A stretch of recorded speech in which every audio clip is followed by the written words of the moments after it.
Les enfants, au décès de leurs parents, sont redevables d'un impôt. On appelle ça les droits de succession. C'est-à-dire que pour la part qui dépasse 100 000 €, ils seront taxés entre 5 et 45%. Sachant que la tranche la plus classique, la plus fréquente, elle est de 20%. Donc tout ce qui dépasse 100 000 €, on paye de l'impôt. Donc si on veut en payer moins, l'idée, c'est de réduire la part dont les enfants vont hériter.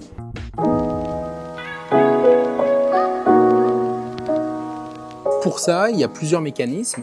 La plus classique, c'est la donation.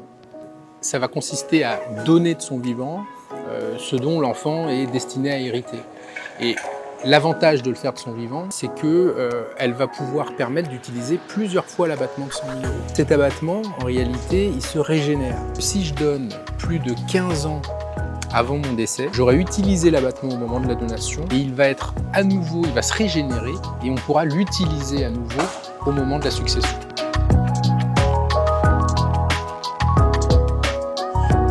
L'autre avantage de la donation, c'est qu'elle a pour effet de figer la valeur du bien donné. Si je le donne aujourd'hui et qu'il prend de la valeur au moment de ma succession, je n'aurai pas d'impôt à payer sur la plus-value, alors que si je n'avais pas fait de donation, j'aurais payé des impôts sur une somme plus élevée, la valeur au moment de ma succession.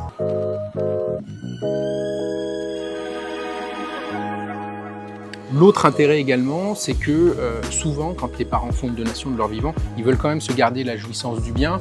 Par exemple, s'il s'agit d'un studio, ils conservent les loyers, ils conservent, si c'est une résidence secondaire, le droit d'y aller, c'est eux qui ont les clés. Et donc cette jouissance a une valeur et on ne paiera pas d'impôt sur cette valeur, que ce soit au moment de la donation ou au décès.